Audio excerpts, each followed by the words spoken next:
इस सेगमेंट में बात करते हैं रियल्टी सेक्टर से जुड़ी बारीक जानकारियों की, ताकि आपको घर खरीदने में ये जानकारियां मदद कर सकें।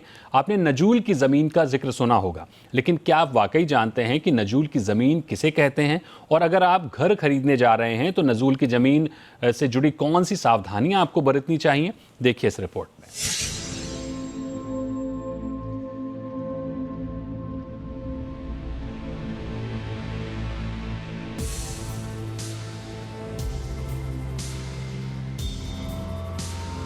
दरअसल नजूल की भूमि का इतिहास कुछ यूं है कि अंग्रेजों के शासन में यदि कोई भारतीय अंग्रेजों के खिलाफ विद्रोह करता था तो अंग्रेज अपने शासन अनुसार उस विद्रोही को अपराधी मानकर उस पर कार्रवाई करते थे।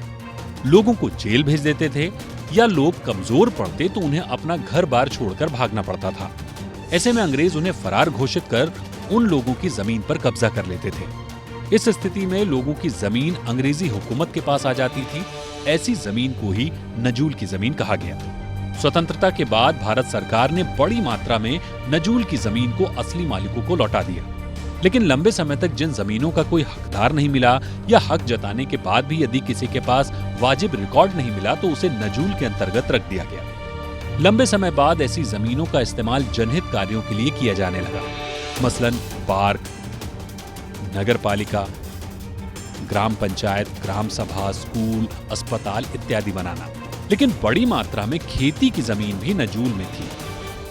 लिहाजा साल 1956 में नजूल ट्रांसफर के नियम बनाए गए। इसके अंतर्गत केवल उसके उपयोग में परिवर्तन कर ऐसी कृषि भूमि जो सिंचित, गैर सिंचित और बंजर भूमि है, उन्हें अलग अलग श्रेणियों में बांटा गया।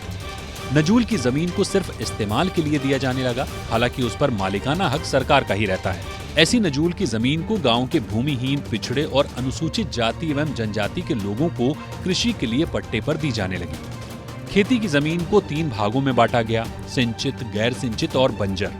सिंचित भूमि को अधिकतम 3 बीघा, गैर सिंचित भूमि को अधिकतम 6 बीघा और बंजर भूमि को अधिकतम 9 बीघे का पट्टा दिया जा सकता है। ऐसे में अगर आप कोई जमीन या फ्लैट खरीद रहे हैं तो बारीकी के साथ ये जरूर तस्दीक कर लें कि खरीदी हुई जमीन या फ्लैट नजूल की जमीन पर तो नहीं है, क्योंकि बीते समय में एक दो नहीं तमाम ऐसे मामले देखने को मिले हैं जिसमें लोगों को धोखाधड़ी के जरिए नजूल की जमीन बेच दी गई। ध्यान रखने वाली बात यह है कि नजूल की भूमि को किसी भी तरह से खरीदा नहीं जा सकता। ये जमीन भारत के वीर स्वतंत्रता संग्राम सेनानियों की है। इस जमीन पर बनी किसी भी इमारत में कोई फ्लैट नहीं खरीदा जा सकता, ना ही किसी विला या घर को खरीदा जा सकता है। ऐसी जमीन खेती करने के लिए भी नहीं खरीदी जा सकती।